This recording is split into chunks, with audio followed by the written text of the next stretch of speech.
Testing 1 2 3. Testing 1 2 3. We're back. How y'all doing?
Brighten it up a little bit.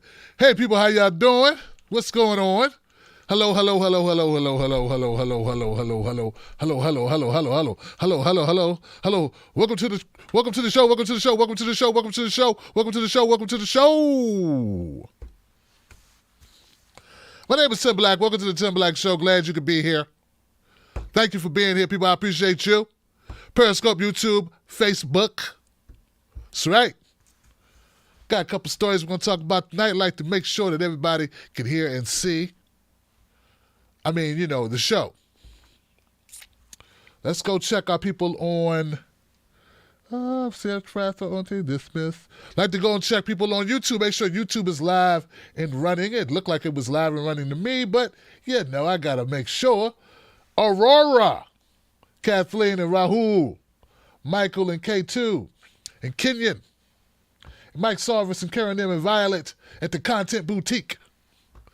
Tatiana, Vatriola, Carol, how you doing, Mary Warren, Tom G, what up, what up, what up, what up? Welcome to the Wolfpack, Captain Lady 94 Jones. That's a lot to say. Captain Lady 94 Jones. Thank you for joining the Tim Black Wolfpack. Welcome. Oh, that was this morning. Thank you. Penny, what's up, Penny Pazinski? Cheryl Tyler, my friend, Gin Talk. Nathan Purvis, Kimmy, Cameron.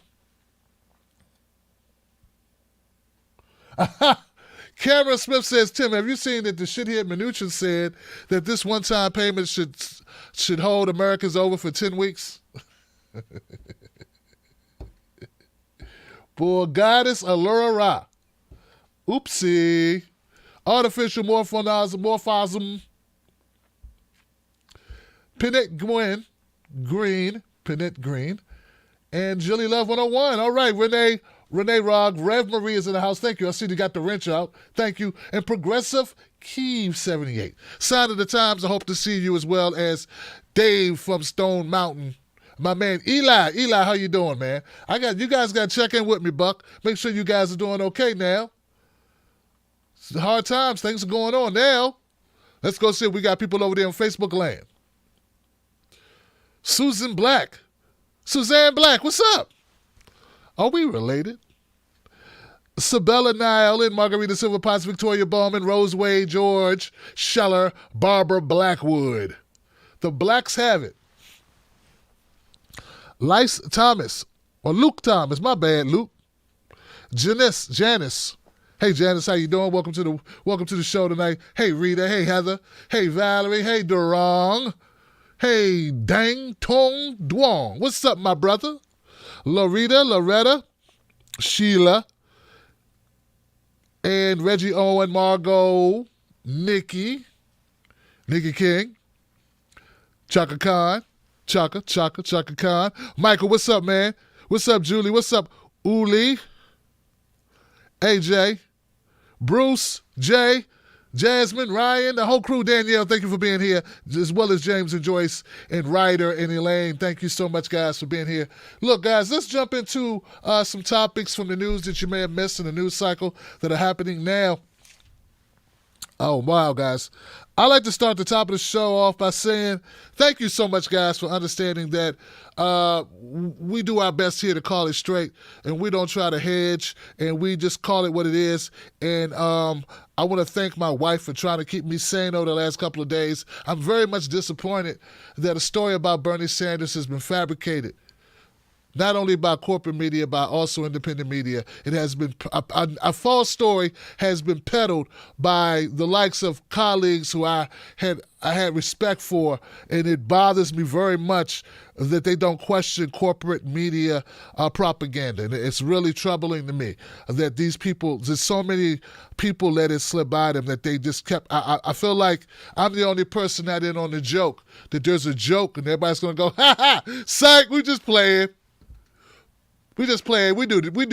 We knew the Associated Press they made that title up in that article. They just trying to drive a wedge between the left. Like, we just joking. We ain't buy it. We ain't fall for it, Tim Black. And I'm waiting. I've been waiting, guys, for this punchline. I've been waiting for them to say, Tim, we just joking, man. We didn't mean that. But they haven't come out and said they were joking, Johnson. So if anybody knows what I'm talking about, guys, for anyone who doesn't know what I'm referring to this.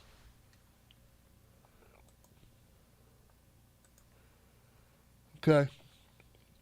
The article in the Associated Press where Bernie says,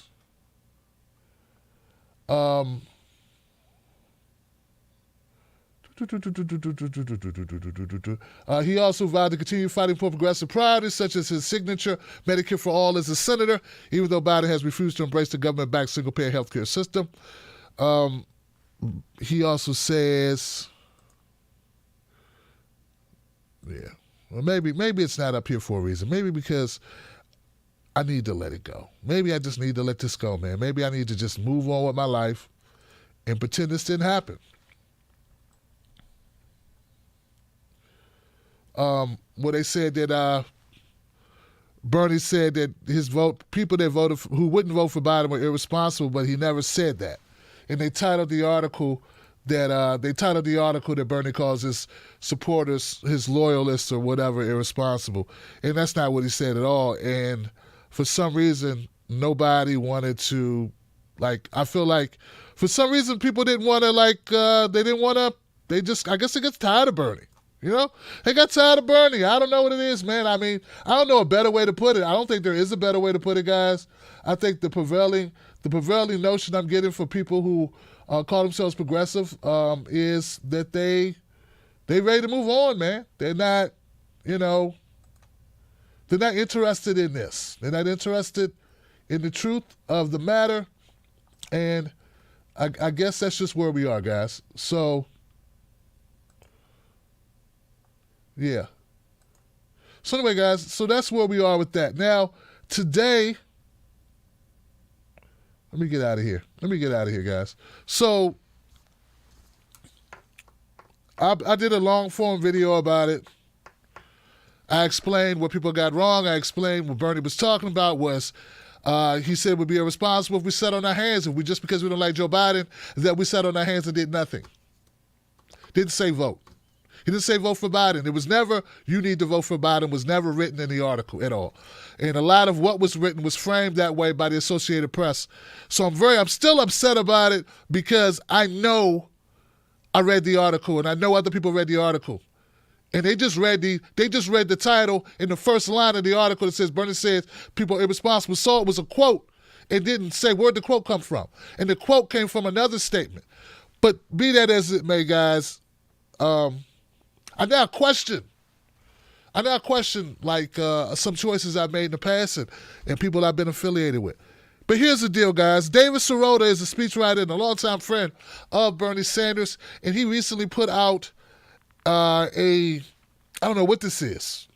He put out a lot of information, Johnson, where he talked about what he thinks sunk the Bernie Sanders campaign and where it made some moves he didn't think were good moves and some of the things that they were up against. And it's very interesting. So I want to share that with you because David Sirota was on the inside of the campaign. Like I stated, David Sirota is a close friend of Bernie Sanders for at least 20 years. And I say that, 20 years, Johnson. So they have a very deep, fond relationship. You don't work with somebody for 20 years and don't have a bond with them. So I'm sure of that. I'm positive. And David Sirota is what you would consider a senior advisor on the Bernie Sanders 2020 campaign. So what he says carries weight, as does what Nina Turner says. She recently did an interview. But right now, let's focus on David Sirota and what David says. Now, David said this, guys. Here goes the info here. I wish that he would. I've reached out to David. He has not responded to me because I would love to hear from him directly. David Sirota, Democrats Party's tyranny of decorum helped sink Bernie. This was when you can find this article in thesetimes.com, okay? And it says right here, look, I've known Bernie Sanders for 21 years. He's been a hero for me. I deeply respect his life's work. He remains an inspiration to me, and no amount of post-election gossip, punditry, or backbiting will change that, okay? So I love the way he starts this off. The only problem with the way he starts this off, let me say this on camera. The only problem with the way that David starts this off is we know what happens after this, right? What usually happens after you say something nice about somebody? You say something horrible. Yeah, that's exactly what usually happens. So let's see what David Sirota says.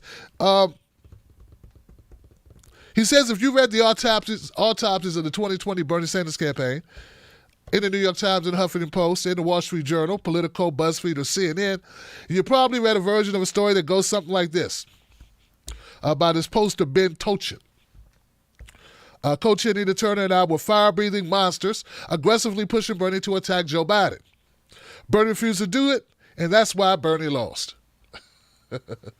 So right away, David's setting up what's been the prevailing wisdom, which is what a lot of people in the independent media have been saying for a while, is that Bernie needs to do this. He needs to attack Joe Biden, and that's what needs to happen right away. And that's what most people think is the prevailing, or what his advisors, Nina Turner, David Sirota, and Ben Tochin. He said there's some nuggets of truth there, but there's also some fiction. So it's worth separating the facts from the fantasy in order to understand a huge but little discussed problem plaguing the Democratic Party. They call it the tyranny of decorum. So then David goes on to describe for us what has become the environment of politics, how everything's about being civil. People must treat each other well and nice. You know how it is. If you argue with a person in the establishment, what do? They call you a Russian bot. They call you a Trump supporter. You can't even disagree with them on basis of policy or opinion.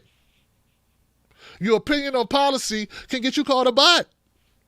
They actually say, well, good luck with Vladimir, just for merely pushing back and having a disagreement with them. So we all know this to be true if you spend any time online in any comment sections. if you ever have an interaction. I'm still blocked by Nira Tannen, several others. What's the lady from the Blaze or the Blade? I don't know where she's from. I forget her name. I've been blocked by people for like 4 or 5 years. We've been blocked forever, okay? Just because I disagreed with them back in 2015. And he goes on to point out some distinctions between Bernie Sanders and Joe Biden. He says, while Bernie was fighting to stop the Iraq War, Biden helped the GOP pass the Iraq War resolution. And he voted down Democratic amendments to that resolution. While Bernie was fighting to stop the bankruptcy bill, Biden helped the GOP pass the legislation that could now crush hundreds of thousands of Americans during the coronavirus recession. So he goes on to list a few of these instances, a few of these very stark distinctions between Bernie and between Joe Biden. He says, we didn't push Bernie to attack Biden in some sort of vicious way. We pushed him to instead simply and very explicitly cast the primary as a choice between a vision of progressive change and Biden's promise to donors that nothing will fundamentally change. And, you know, I remember Nina Turner making these types of comments that, you know, when this guy says nothing will change. Nothing will fundamentally change. I remember a famous rant by Nina Turner where she says, if nothing changes for Wall Street, nothing changes for Big Mama. And nothing changes for the banks, and nothing changes for the people that live, you know, in the streets, our homeless, our vets, our kids living near the poverty line. Now, I'm paraphrasing, but that was a great riff she went on, and that's sort of, I guess, the spirit I'm getting from the article that David Sirota wanted Bernie Sanders to tact, I should say, that Nina Turner and David Sirota wanted Bernie to take and stay in that groove. He says, though, at other times, though, the campaign backed off, did not seize opportunities to continually spell out big differences between the candidates. He says, ultimately, Biden was able to avoid having to constantly try to explain his offensive record.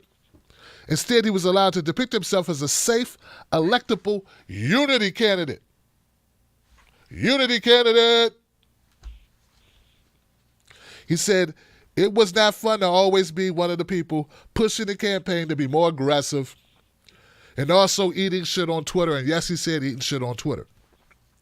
For supposedly being toxic or simply tweeting a few videos of Biden pushing some grotesquely retrograde policy.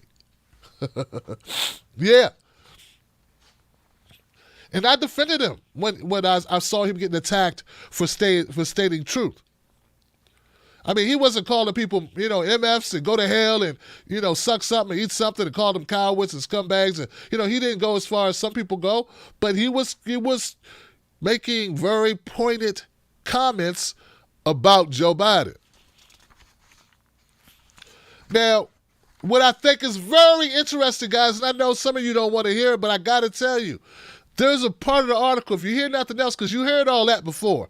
If you've been online, if you've been, you know, in the loop on this stuff, you may have already heard that stuff. But this is what you have not heard, okay? This, I can guarantee you have not been hearing, and it's this. David goes on to say, a thing they may or may not be true. Winning. This was my point. Okay? He says, would we have won had we consistently contrasted with Biden? If we're going to play coulda, woulda, shoulda, I'd love to say yes. However, I can't say that with confidence, with total confidence, because there are so many variables. And because Biden was an extremely powerful primary candidate, even though he may not have seemed that way to the average onlooker. And then David said some things I never even considered. David said, in the last 65 years, no current or immediate past vice president has ever mounted a serious run for president and not secured his party's nomination. Let me say that again for the people in the cheap seats. He said in the last 65 years, no former vice president has ever failed to secure the nomination when they ran for president. That's a stat for your ass, isn't it? I wonder when David Sirota was talking to some other people about this stuff and expressing his frustrations with trying to get the campaign to be a little bit more aggressive, so to speak. I wonder why they never mentioned that fact. I think it's important to mention both facts. Look, guys, I've never been opposed to us having conversations about Bernie should hit harder. But what I failed to see, what I failed to see from so many people was the other side of that, which was, how you know that's going to work? And don't you realize he will also lose votes from doing that? And don't you realize we have a media who, as soon as Bernie does that, won't do what they did with Trump? See, here's the thing people don't get. Most of the media, MSNBC, CNN, CBS, ABC, when Donald Trump was punching the hell out of Jeb Bush, of course they ran it. Why? Because they don't like Jeb Bush. Right? Right? And it's Republicans. They love to see Republicans beat up each other, right? Here's the thing. I don't think if Bernie was destroying Joe Biden day in and day out, like David Sirota pointed out here, that they would have been running it as much. Now, I think they would have ran it less. And when they did run it, they'd say how toxic and dirty and low blow Bernie was throwing, which would have hurt him more. He wouldn't have won Iowa. He wouldn't have won New Hampshire. He wouldn't have won Nevada. See, this is the way I looked at it. I looked at it like you don't really know, but there are pros and cons both ways. And for the love of God, consider both sides. But we have people that never consider both sides at all. I think it's a lot of viewership in it for people. I think it's a lot of money to be made and a lot of anger people had pent up because they wanted their candidate to win. They wanted their candidate to be the last candidate standing. And they blame Bernie for that not happening. I am so glad. Now, there's more to this. There's so much more. There's so much more to what David said. He pointed out about contrast, and sometimes if you don't contrast, you lose. He said, but he also pointed this out. This is the last thing, and then we'll go on to the next story, okay? But I want you to know this because this is important as well. A thing that is dangerously untrue. Contrasts are bad. He said, if you read this far, I know that you're wondering what explains Bernie's resistance to more sharply contrasting Joe Biden. Another point here, guys, that these people never speak about when they bash the Bernie 2020 campaign. They never speak about this. He said, Bernie is a deeply principled lawmaker, but he's not a scorched earth politician. It never has been. David Sirota has known Bernie for 20 years. Remember that. 21 years. He says it's not Bernie's style. It's never been Bernie's style. He's never run a race where he was scorched earth, where he was making negative or bad ads or, those type of ads that take people down. He never did that. That's never the campaign he's ever run. You wanted him to be somebody that he is not. And as though, and maybe some people, want that for good reasons. But we are who we are.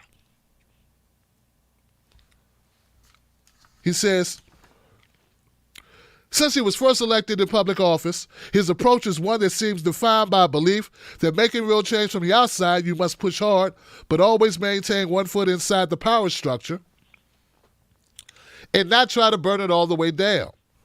That calculation is that if you are too adversarial, you will be instantly marginalized, depicted as irrelevant, and disempowered.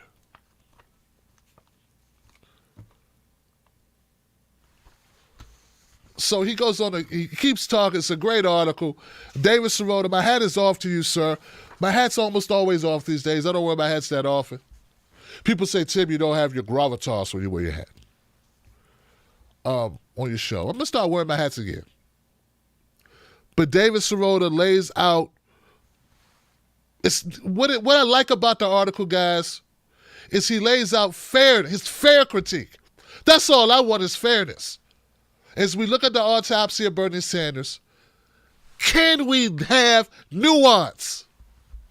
When you read an article written by corporate media saying what Bernie said, if there's no tape and no audio for you to hear, can you be discerning?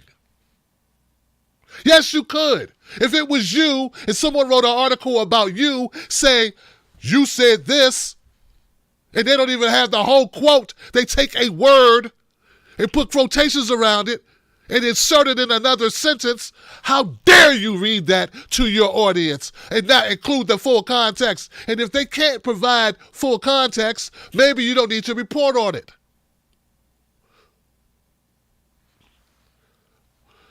But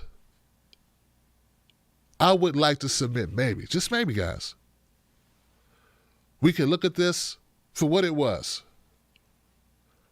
An uphill battle. An unlikely uphill battle that is still on, because I don't know, with all the hoopla and all of the yipping and the yapping and the chipping and the chapping about an article written by the Associated Press, a bogus propaganda-filled smear campaign article that my friends decided to repeat verbatim in line like fucking robots. One thing is missing from their reporting is that Bernie said, I'm still trying to get as many delegates as possible. If he would appreciate it if you're still voting for him. His name is still on the ballot. And I think that would have been a great title for the article. The article should have been, Bernie's still in it. Bernie said, please vote for me. Bernie said, I'm still fighting for Medicare for all. All of that was in the article. And that we should continue to push Joe Biden to the left. None of that was reported by my friends. All they reported is the title of the article and the first line that said, that the Associated Press said, Bernie said, instead of what Bernie actually said.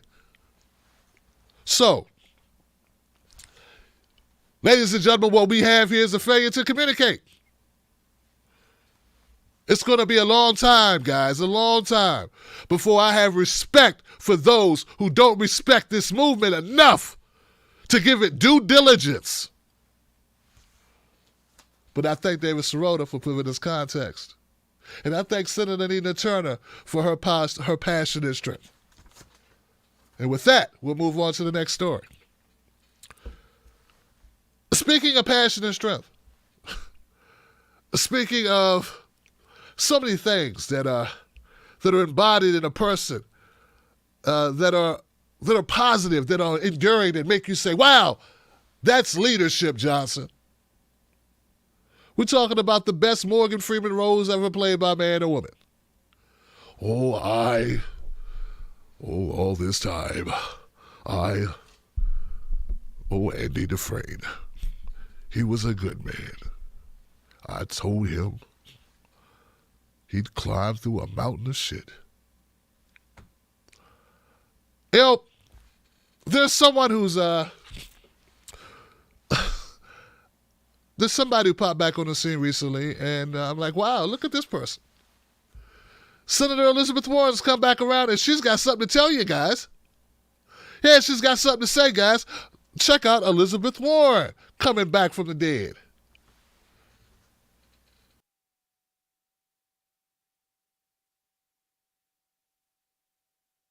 Doing the work, getting in the weeds, never forgetting who we were all there to serve.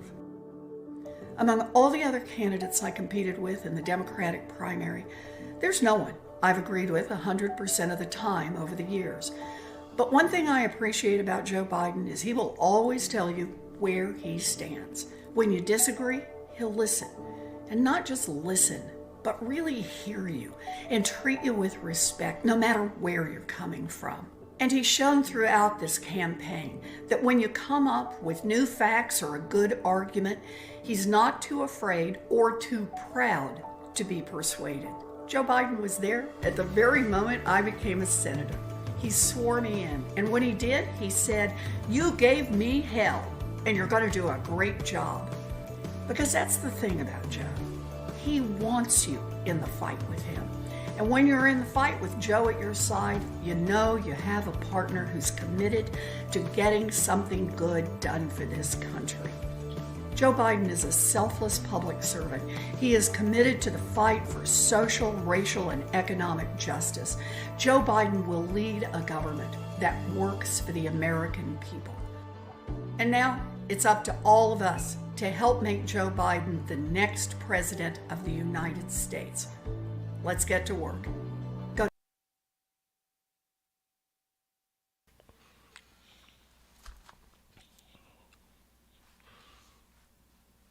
Oh, I'm sorry. I was thinking about something else totally different. I forgot I was even doing the show. Forgot I was playing the video. Forgot that person on the screen even existed. But yeah, she's back again. Senator Elizabeth Warren is back to claim her spot as being world's most dodgiest politician in the Senate who faked to be a progressive, who faked to have a backbone, who loved to talk about fighting and never fought a day in her life. And she's back to endorse, you heard it guys, Joe Biden. Because we all know Joe Biden is always open to conversations about policy. And he's so respectful. He cares so much about what you think. And he always weighs your suggestions thoroughly. Like in this clip.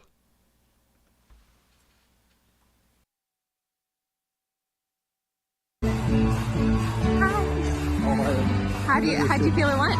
That felt good. Yeah? Felt good. What do you think of Elizabeth Warren's Medicare for All plan? Time to get real.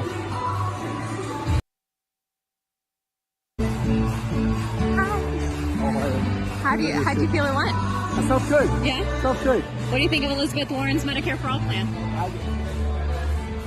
Time to get real.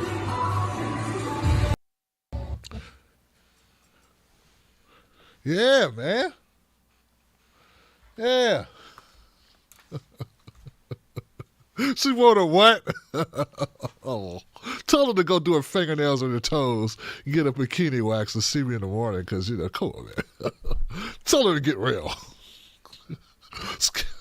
She doing working with the, they let her write again? She's got a pen again? Oh, come on. Tell her Falcon Crust to be on in a couple of hours to record that or watch it or something. Didn't I hear Dallas was coming on? Sex in the City or whatever she likes. Maud and whoever that lady was. Tell her Penny Marshall's reruns of Laverne and Shirley on. Come time to listen to her. Tell her Aunt B said, come take the turkey out of the freezer. Get real.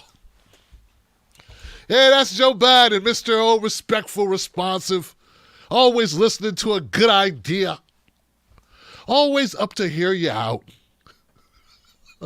He doesn't give a shit about you, you dummy.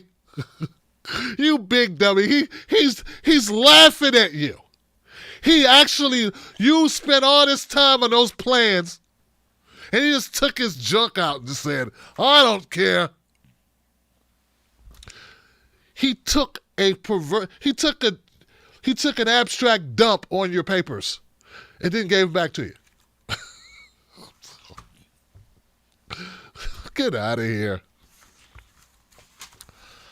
Well, hey, man. I don't know. Maybe I missed something. Maybe that's his way of showing he respects you.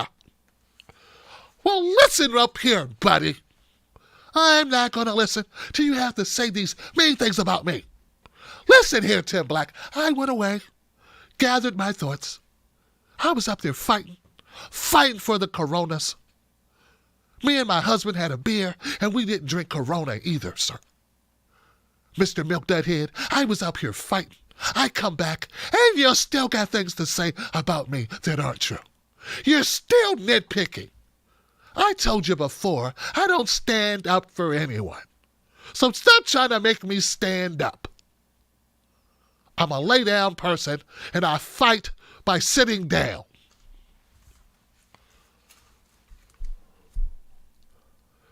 She went away for cigarettes and never came back. She accidentally popped back up. And why'd she pop back up, Johnson? She popped back up because she says she would like to be VP. That's why she's back. She thinks she got a shot at VP. She wouldn't endorse Bernie Sanders, the person she stole most of her policies from. Wouldn't support him back when she had an opportunity to, back when it would have mattered, back when it would have saved This campaign that people say they care so much about, I'm just being hard on Bernie because I really cared about the campaign. Well, that's who you should be hard on. The mofo that wouldn't endorse him, that could have changed the race, who turned down a plea for an endorsement. Elizabeth Warren, then she comes back after everything's done. After Obama comes out, she comes out. Oh, let me go with the winner. Because it takes guts to go with the person who won.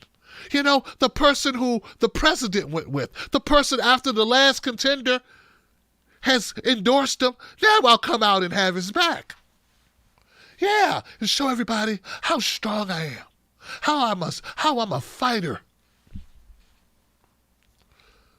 Joe Biden wrote the bankruptcy bill, lied about it on national TV in front of the whole freaking world. It's the bill that Elizabeth Warren railed against the most when she started that Consumer Financial Protection Bureau or whatever. And she is now endorsing him and saying he's great for the people. Well, Elizabeth Warren sat down. She sat down with Rachel Maddow, and Rachel Maddow asked her a couple questions, and uncharacteristically, totally not her style, she answered a question directly. And you best believe it wasn't about anything concerning us.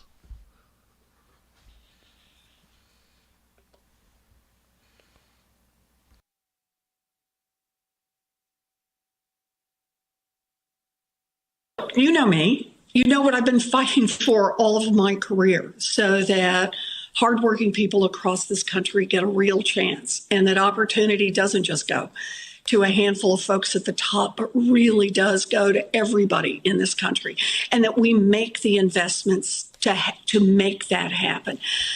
My conversations with Joe Biden long predate this presidential race. They predate the 2016. We've had a lot of conversations about how we build an America going forward, with lots of different pieces and parts to that. Now that I'm no longer in the presidential race, I had a chance to resume a lot of those and to start a bunch of new ones. Because look, we both want the same thing. We want this country to work, and we want it to work for everyone. So I'm in this fight to help in any way I can. To help on the policy front, to help by getting out there and talking about it, shoot, to help by telling people, go to joebiden.com, pitch in your $5, send some texts, volunteer some time, because it truly is the case. We are all in this now, and we have seen the importance of having a leader that we can count on in a crisis. It's not Donald Trump, it is Joe Biden. If he asked you to be his running mate, would you say yes? Yes. I'm so happy you just gave me a concise answer to that.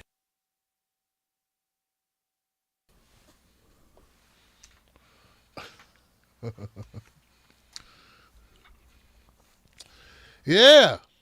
You hear Rachel Maddow at the end there? She finally got a chance to talk again after Elizabeth Warren ran on and on and on and on. She says, if he asked you to be his VP, would you? Yeah.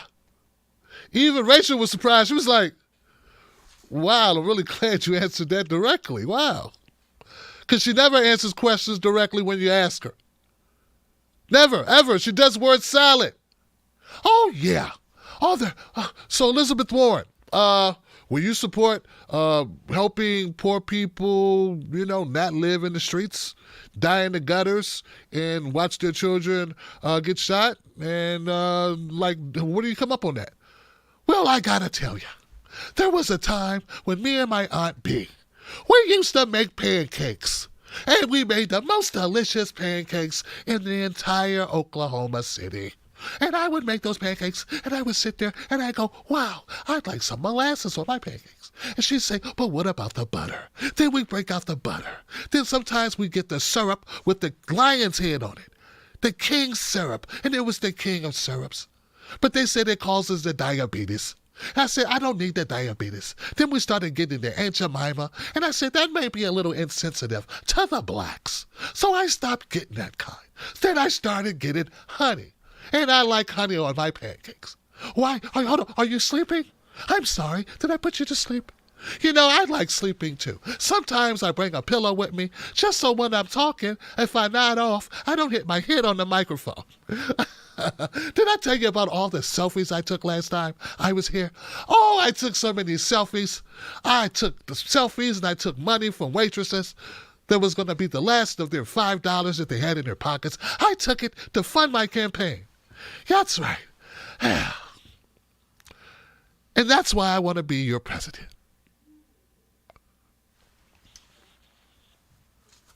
You know, Elizabeth Warren has the uncanny ability to say a lot of shit but not mean anything.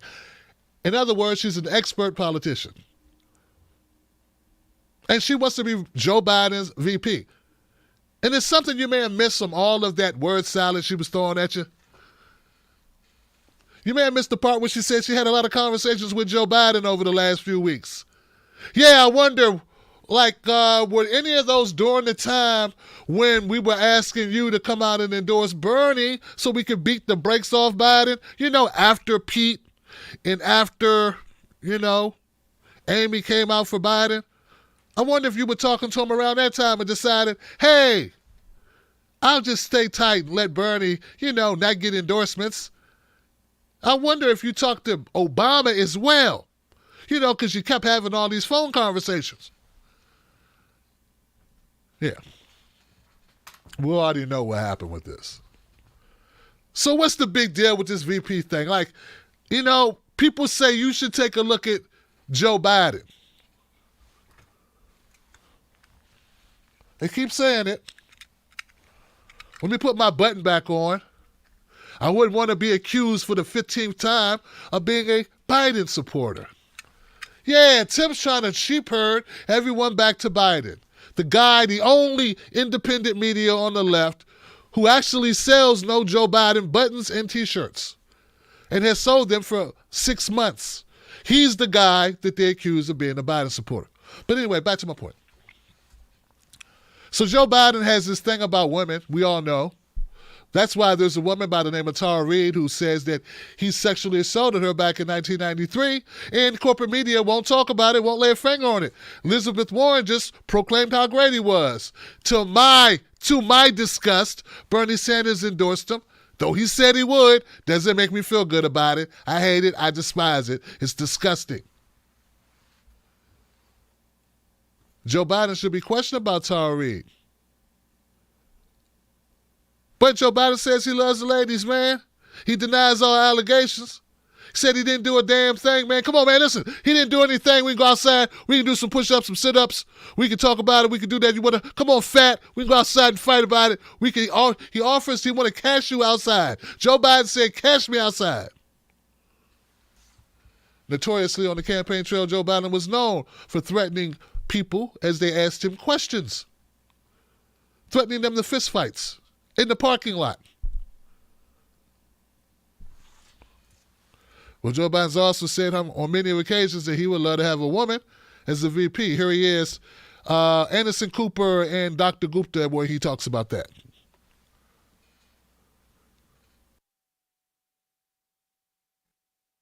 Previous pledge to pick a woman for vice president. Would you reconsider that for a qualified candidate who has performed admirably during this crisis, like Governor Cuomo? I think Governor Cuomo is capable of being president. I think he's a great guy, but I think it's also important that there be a woman. I think it's important that I want administration to look, and there's plenty of women with the experience and the capability of being president tomorrow. And I think it's important that we begin to have my administration, God willing, is going to look like America. And I genuinely mean that. Not just vice president, but making sure that we have a Supreme Court, we have a cabinet, we have a White House that looks like the country. And I think it really matters. And so I think it's really important that and there's plenty of qualified people who have the experience and background, who are women, are ready to be president on day one.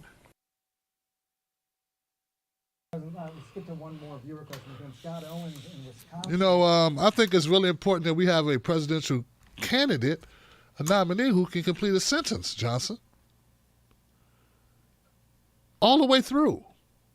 That could say one thought and complete the thought before starting another thought.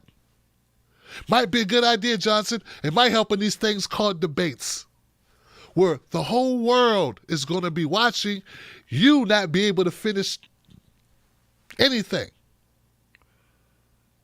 I think that a woman would be capable of, I think Cuomo is, Cuomo would be a great president, but in the Biden administration, I like qualified women. There are a lot of qualified women. I think it's time and and a lot of qualified women, and we should have my administration. God willing, would look like, and I think that, and I'm just going to stick with that.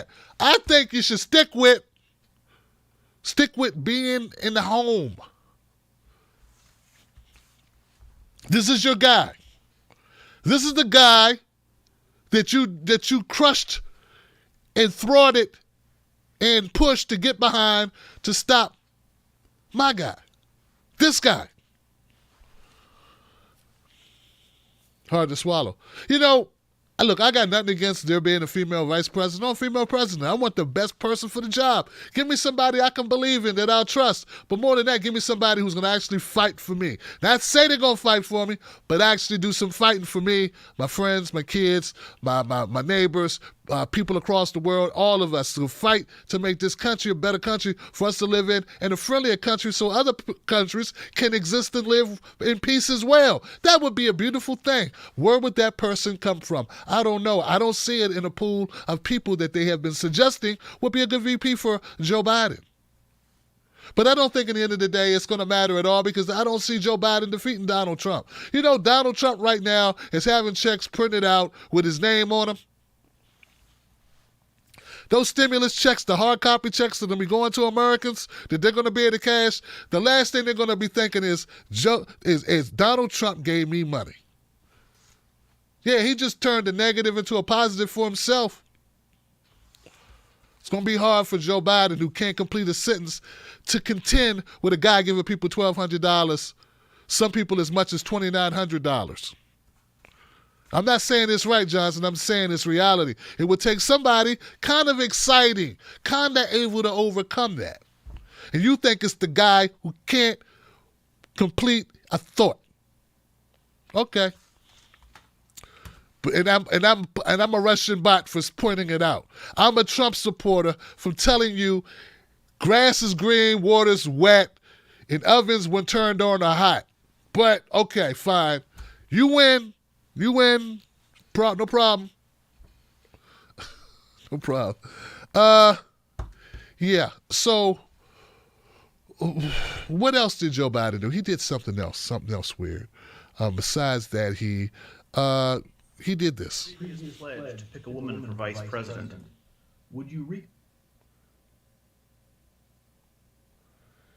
Joe Biden, Warren endorses Biden. Biden got to be a woman. How do you feel it went? That felt good. Yeah? Felt good. What do you think of Elizabeth Warren? previous pledge to pick a woman for vice president? Would you reconsider that for a qualified candidate who has performed admirably during this crisis, like Governor Cuomo?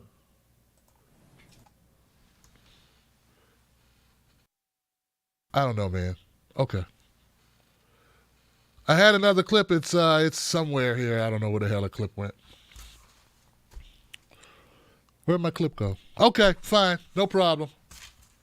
Stuff happens. I don't know. I think I had another clip that was making fun of Joe Biden. I don't know. Just something else. Did he do something else this week? I don't know he did. I don't know. I think it was a clip of him in jail or something. I don't know. Probably get my channel shut down anyway. See, sometimes when you screw up, you help yourself. Because who knows? They're probably like, Tim, you can't play that clip. Okay, so there is one last thing. You know, it's one last thing.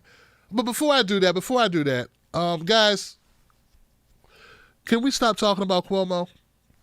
Like, the guy in the video, I think that was the point I wanted to make about Cuomo, is that Cuomo's not, he's not good. No, it's not good. You know, people that think Cuomo are good are people who don't live in New York. Yeah, those are the people that like Cuomo. It's sort of like the people that think Pete was good. They didn't live in South Bend. Oh, he sounds so smart. Why didn't he use the smarts to make things better for the people in South Bend?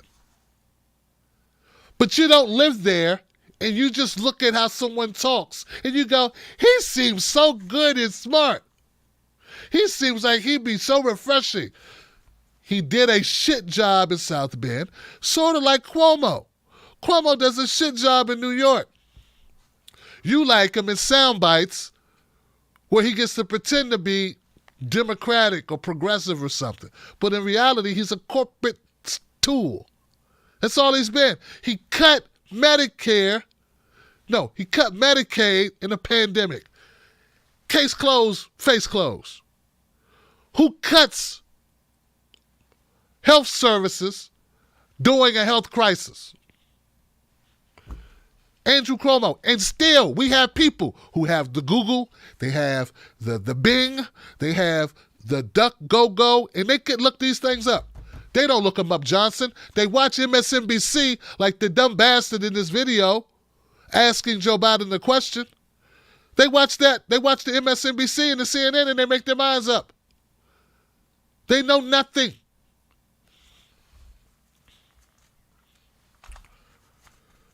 Guys, we might have to start our own country.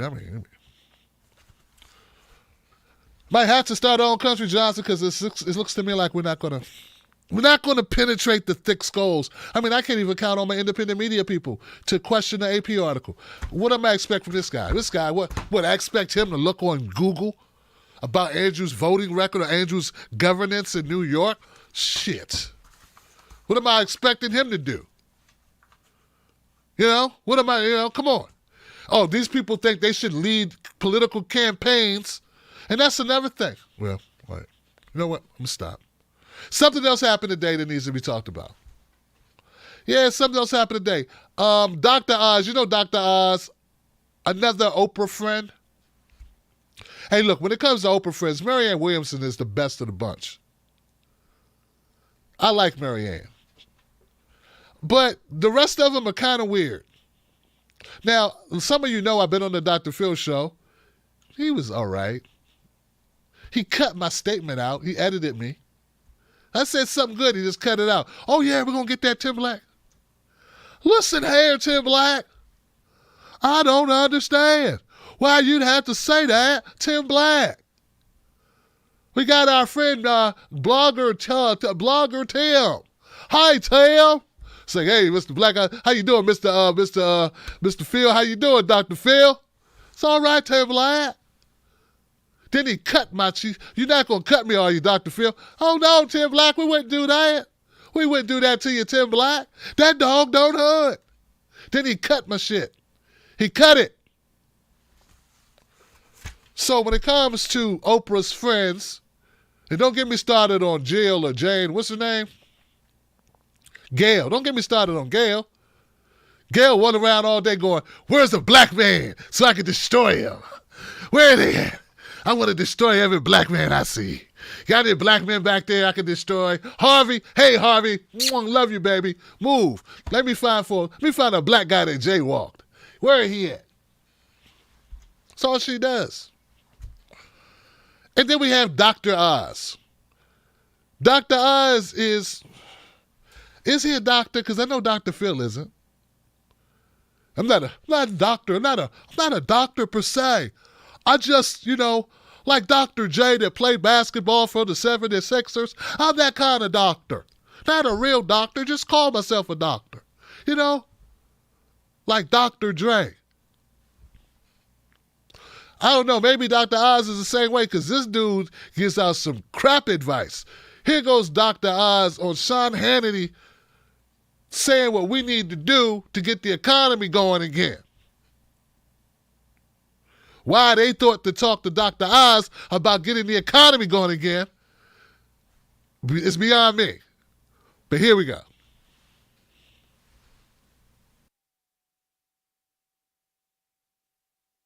Dr. Oz, help us. Well, first, we need our mojo back. Let's start with things that are really critical to the nation where we think we might be able to open without getting into a lot of trouble. I tell you, schools are a very appetizing opportunity.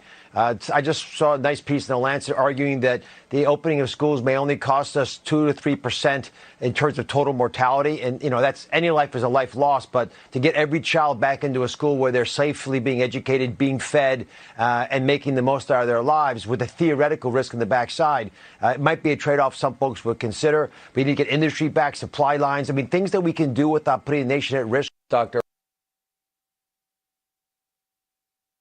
Oh, yeah, man. Oh, yeah. You heard that right. He said, you ready? He said, we may lose 2 to 3% mortality rate of kids. But that might be acceptable numbers because we'll be getting our life back. You heard that right.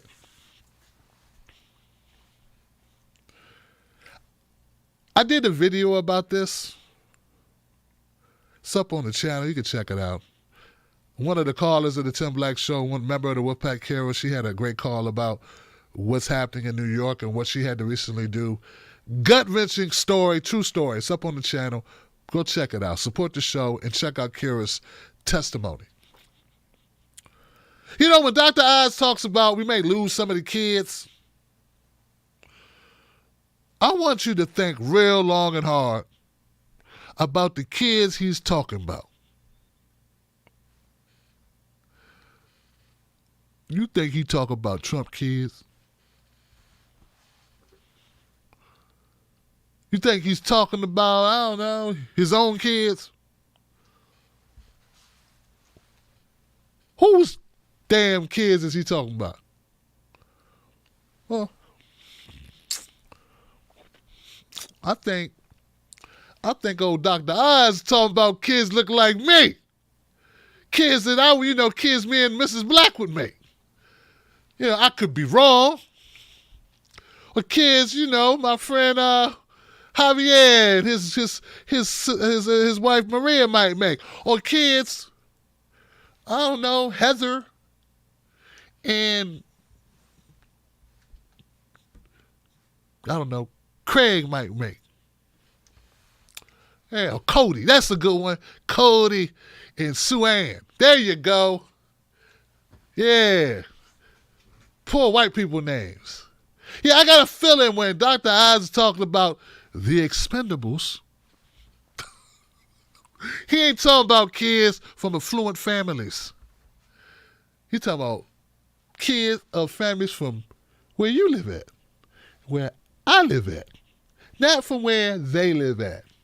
Okay? So, when somebody says we should eat the rich, don't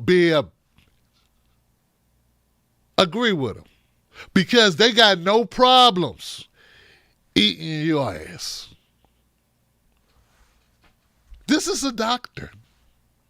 Now, from my understanding, I haven't read it, but my understanding, Dr. Oz has apologized. It was just such a pushback. Oh my God, there's people taking me, there's people somehow, for some reason, people have a problem with me saying we could lose 2 to 3% of the kids. You know how much 2 to 3% of America is? We got like 300 million people. 1% is what? 1% of 3 million is what? I'm sorry, 300 million. 1% of 300 million, it's not 3 million, is it? That's a lot of people. How many kids is 1% of 300 million? I just want somebody do the math for me. What's the percent? 3,000? 3,000, that's it? 1% of 300 million? That sound low. 9 million? 3 million. Reese Mack, I think you're right. And he said we might lose 2 to 3%. And maybe that would be acceptable.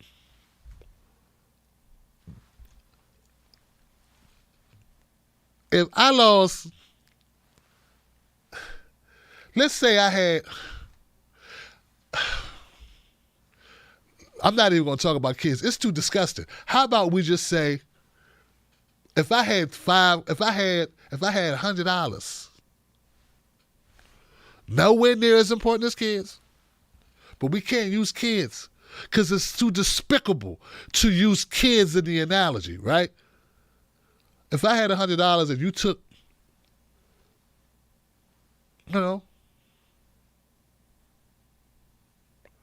3% of it, maybe that'd be okay. $3. You just take $3. But kids are priceless. It's like if you got 3 kids, that's all. It's like he's saying if you, I can't even make this. I can't equate it to anything. There's a scripture, there's a passage in the Bible about King Solomon or something where the 2 women were fighting and he was like, somebody said their child died and then it was, no, that's my child. He's like, well, I don't know whose child it is. Like, she stole my child. No, she took my child. He's like, well, you know what? Bring me the child. And he's about to cut the child in half. Okay, since you guys can't decide whose child it is, I'm going to cut the baby in half. You both can have a half. And one of them was like, no. Go ahead, take the baby. I'm good. And he's like, must be her baby. And then he gave it to the mother because only a mother would get their child up instead of letting the child be murdered. Dr. Oz, him perfectly fine with you cutting that baby into pieces. If it means he can take his punk ass to Applebee's. I mean, come on, let's be real, Tim. He don't eat at Applebee's. He got to be somewhere Bobby Flay cooks. If he could go back to Vegas for a long weekend, do coke off some hookers' butt cheeks. Come on, man. These are the people we're looking up to as Americans. That's why we end up with people like Elizabeth Warren being our fighters. Scumbags like Joe Biden, mush mouth, being our presumptive nominees, and presidents like Donald Trump, who he halted the manufacturing and the printing of the checks so he could have his name put on the mofos while people are trying to stay indoors. Because it'll help him. Not because it'll help you, because it'll help him.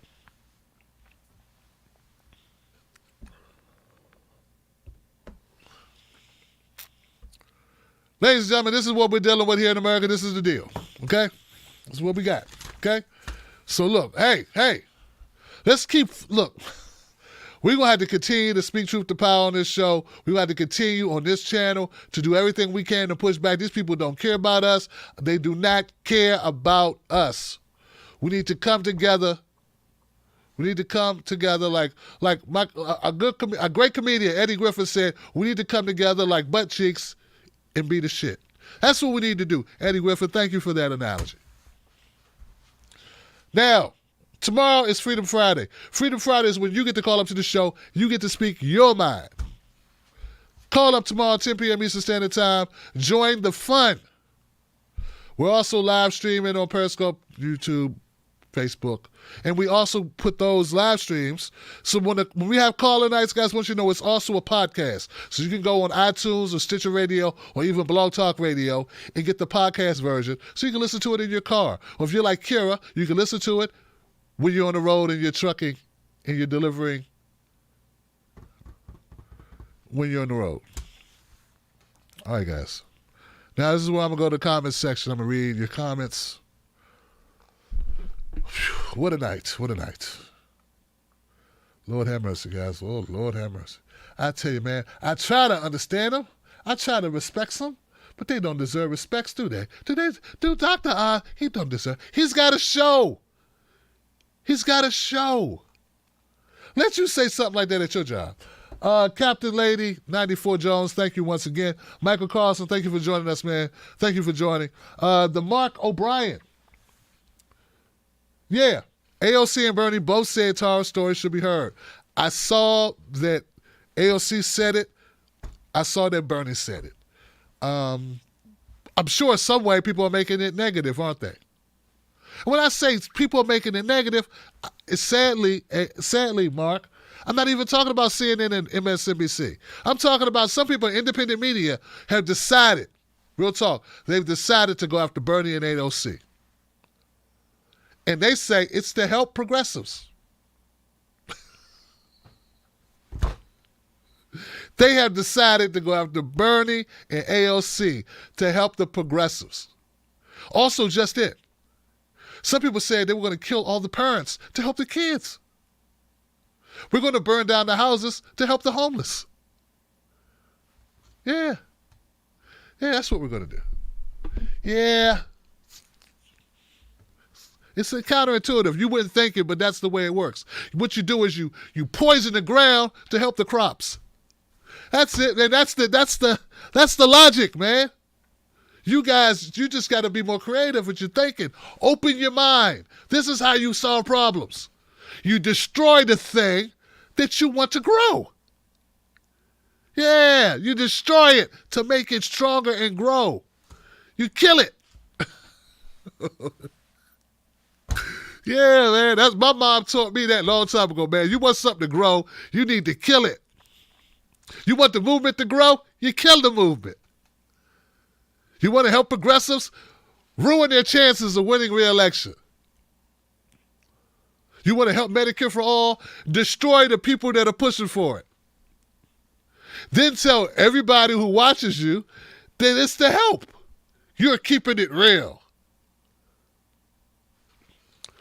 Cheryl Tyler, thank you. Don't let it go, Tim. You're the only independent media who's telling the truth about Bernie. Thank you. They're not my friends anymore, man. I'm not with them anymore, man. It's just me. I'm on the island. I'm a little tugboat, Cheryl. Before I let go. Listen to some Frankie Beverly and Mays. Oh, yeah. Before I let go. Sheldon Hughes. Tim, you are on the correct side as usual. You're the only one in progressive media who got it right. Thank you. Tell a friend. Please. Sassy girl, I appreciate you, Tim. I appreciate you, Sassy. Mark O'Brien says, don't hate Sirota, hate people on CNN, MSNBC. I don't hate Sirota.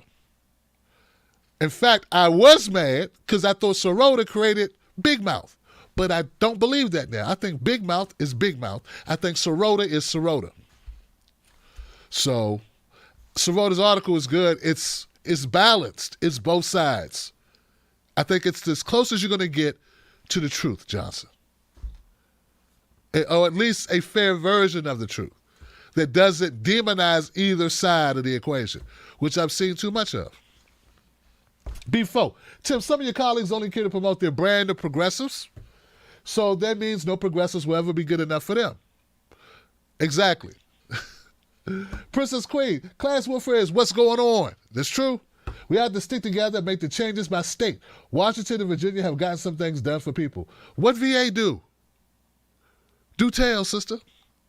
Hair Rain Dog. Tim, I've been with you since 2015. I think I have donated to Bernie like $1,500 each time, and I'm heartbroken. However, I'm voting Biden because it is. It is what it is. It is what it is. Trump is pure evil. That doesn't mean we stop. Oh. Hair Rain Dog. Hooray, dog, I mean this from the bottom of my heart. I understand why you feel the way you feel, and I respect it. But I, in good conscience, cannot join you there. I must tear Joe Biden's soul apart, for he is a stain upon man's existence. He is the embodiment of evil. But no, seriously though, man, I get your point, Air Raid Dog. Johnson, I get it. We disagree. But thank you for supporting the show, man. Oh, man. Rhonda Boy, the dude eulogized the head of the KKK in 2006. Oh, God, the quarterback is toast. Yippee-ki-yay, motherfucker. David Mazel, we got to try everything we can and not politicize science. Woo, yeah. Buddy Neher says, Buddy, what'd you say, buddy? I can't see it, buddy. Buddy said, have already shared you about AP misrepresenting Bernie. Several have shared my share. Thanks for putting out truth. Thank you, my brother. Thank you, my brother. Oh, I'm sorry. See, that's why I got to keep calling people Johnsons. Thank you, Johnson. You're the best. Listen, y'all. The fight ain't over. The fight ain't over, man. I'm not saying anybody's perfect, but we know what? We can't expect perfection. Can we just do some good? Can we do some good? I'm down to do some good. That's all. I'm down to put the work in, baby. I'm down to work for it. If you're like me, join me. If you're like us, join our community. We're coming up with ways to expand our community, to reach more people, because I think the media is so important when it comes to shaping the thought of people and getting people excited and getting them involved. It's going to take media, baby. So you being a part of this community is a big thing. I appreciate y'all. My family. What was that? I'm sorry.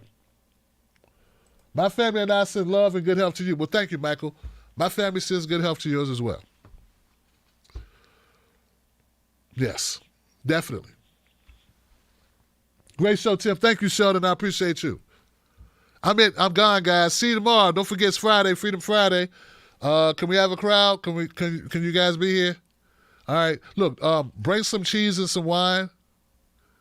Can I have a little bit of cheese with that? Thank you. Can I have a little bit of wine with that? Thank you. Bring some cheese, some wine. I don't know. Michael, bring some beer. I'm on this beer called Trapel's, good IPA. It's one of those white IPAs, one of those joints. It's pretty good, man. What was it? And David, bring some, David, get you an hors d'oeuvres, some hummus or something. Got to make sure we bring something vegetarian. You know what I'm saying? You know, for the people that don't eat meat. Yeah. And J Bug, don't forget the cornbread. All right, Facebook guys. Hey, Facebook. Thank you, Facebook. Nikki, don't let perfection be the enemy of the good. Thank you, Scott O'Connor. Thank you, Scott. Have a great night, Tim, and everyone else. You got it. Deborah, thanks, Tim. Good night, Johnsons. I love you guys. Thank you, David Baker. Keep hope alive. Keep it open. Thank you for everything you do for us. Thank you for what you do for us, the community. I appreciate you for sharing this on your social media, letting people know about the show. Thank you, George. I have to wake up early as hell for work tomorrow. I miss you. I always miss Freedom Friday with George. We love you, man. Thank you for being here. I'll see you soon. You got it, Scott. Peace.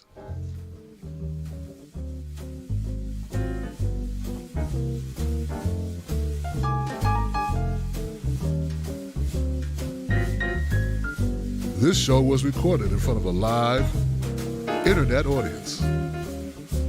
Go to TimBlackTV.com or Patreon.com, Tim Mistake Live, to become a member of the Tim Black Wolf Pack. Do that today for only $5 a month. Man, you can't get nothing for $5 a month.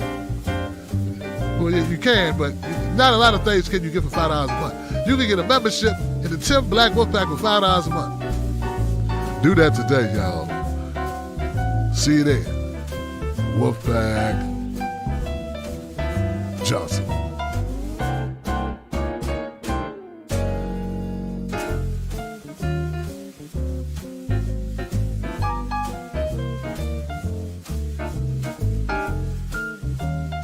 Bernie said, vote for Bernie. He's still on the ballot. Vote for Bernie.